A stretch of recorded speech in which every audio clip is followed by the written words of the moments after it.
तो स्टूडेंट स्वागत है आप सभी का पांडे जी टेक्निकल 2.0 में। और आज का यह वीडियो आपके लिए बहुत ज़्यादा इंपॉर्टेंट होने वाला है, क्योंकि आज के इस वीडियो के माध्यम से इंजीनियरिंग ड्राइंग की कॉपी को किस तरीके से रिप्रेजेंट करना है, कौन कौन सी चीज़ों को पहले करना है, सभी बातों के बारे में डिस्कशन होगा।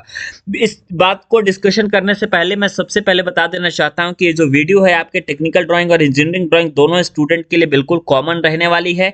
तो इसलिए जो है इस वीडियो को लाइक एंड शेयर जरूर करिएगा। अगर इस वीडियोस पे अगर ज़्यादा से ज़्यादा आप लोगों ने लाइक एंड शेयर किया तो फिर जो है हम ईडी एंड टीडी दोनों की जो है मैराथन लगाएंगे रात को, है ना।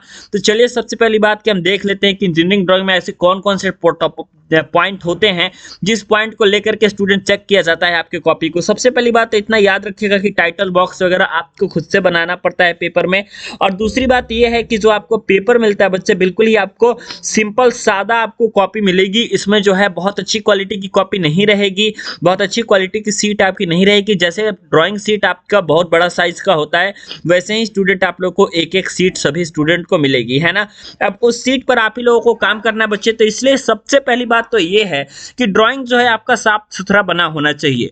ड्राइंग का साफ सुथरा बना होना इसलिए जरूरी है क्योंकि इस बार से या फिर आप देख सकते हैं कि पिछले 2-3 सालों से अगर आप पेपर को एनालिसिस करेंगे तो आपको पता चलेगा कि थ्योरी भी बच्चे पूछी जाती है। तो अगर जिस पेपर में बच्चे थ्योरी भी पूछी जाती है और थ्योरी आप लोगों को लिखने के लिए कोई अलग से पेज नहीं मिलेगा, तो वैसी ड्राइंग शीट पे आपको थ्योरी भी लिखनी है। तो इसलिए जो है ड्राइंग को पहली बात तो साफ सुथरा आपका बना होना चाहिए। दूसरा पॉइंट आपका ये है बच्चे कि जो इंजीनियरिंग ड्राइंग या फिर टेक्निकल ड्राइंग में जो ऑर्थोग्राफिक प्रोजेक्शन का जो आपका क्वेश्चन रहता है, इस ऑर्थोग्राफिक प्रोजेक्शन के क्वेश्चन को आप सबसे पहले कीजिएगा, क्योंकि इस ऑर्थोग्राफिक प्रोजेक्शन को बनाने में स्टूडेंट काफ़ी ज़्यादा समय लगता है। और मैं स्पेशली टीडी के बच्चों के लिए बात करूं तो टीडी में एक्चुअली ऑर्थोग्राफिक प्रोजेक्शन में स्टूडेंट ज़्यादातर थ्योरी पूछी जाती है, जबकि ईडी वाले स्टूडेंट को ऑर्थोग्राफिक प्रोजेक्शन बनाना पड़ता है। तो इसलिए जो है सबसे ज़्यादा जो आपको फोकस करना है वो आपका ऑर्थोग्राफिक प्रोजेक्शन है। तो टीडी वाले बच्चे मैक्सिमम इसमें की थ्योरी वाले पोर्शन को ही कवर करेंगे और एक दो जो है बनाने की प्रैक्टिस भी कर लेंगे। लेकिन ईडी वाले बच्चे हमेशा से जो चैप्टर नंबर 1 है वहां से ही आपके बच्चे ज़्यादा से ज़्यादा आपकी थ्योरी पूछे जाते हैं, अगर मैं थ्योरी की बात करूं तो, है ना। और वो जो बच्चे आपकी थ्योरी होती है वो 100% फिक्स थ्योरी होती है कि कौन सी थ्योरी आपकी आएगी। जैसे कि ड्राइंग बनाते समय कौन कौन सी बातों का ख्याल रखा जाता है, क्या क्या उपकरण होते हैं, यही चीज़ें आपसे थ्योरी में पूछी जाती है, इससे ज़्यादा आपसे नहीं पूछा जाता। अगला मैं आपको इंपॉर्टेंट बताता हूं बच्चे कि जो आपके ज्यादा अंक के प्रश्न रहते हैं इंजीनियरिंग ड्राइंग में, बच्चे आपको चालाकी यही करनी है कि आपके जितने ज्यादा अंकों के प्रश्न हैं उन सभी प्रश्नों को आपको पहले करना है, और जो आपके कम अंक के प्रश्न हैं बच्चे उनको बाद में करना है, क्योंकि समय का बहुत अभाव रहता है बच्चे।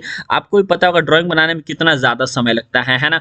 और इसके अलावा जो सबसे महत्वपूर्ण बात बच्चे ये है कि जो भी प्रश्न आपका अनिवार्य होगा, है ना, एक आपका अनिवार्य वाला सेक्शन आजकल पूछा जा रहा है, जैसे कि मापनी हो गया या फिर कोई और हो गया, उसमें यह पूछा जाता है कि यह प्रश्न जो है आपका 100% अनिवार्य है।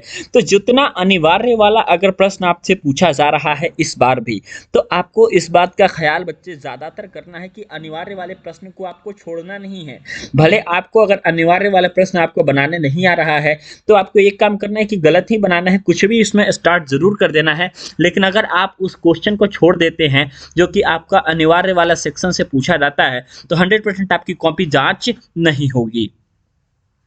अगला और उसके बाद जो है इंपॉर्टेंट टॉपिक मैं आपको बताता हूं कि मापनी और अक्षरण वाला जो आपका टॉपिक होता है ना, चाहे वो मापनी से पूछा जाए या अक्षरण से पूछा जाए। जैसे कि स्केल एंड लेटरिंग का जो आपका सेक्शन होता है वो काफ़ी आसान होता है, ज़्यादातर जो है आप बच्चे अक्षरण आराम से कर लेते हैं, और ये अक्षरण बच्चे 8 नंबर में पूछा भी जाता है ना। तो थोड़ा सा टाइम टेकन तो ज़रूर होता है, लेकिन ऐसा होता है बच्चे कि ये जो है 100% सभी बच्चे कर लेंगे, कोई समस्या की बात इसमें नहीं रहेगी, है ना।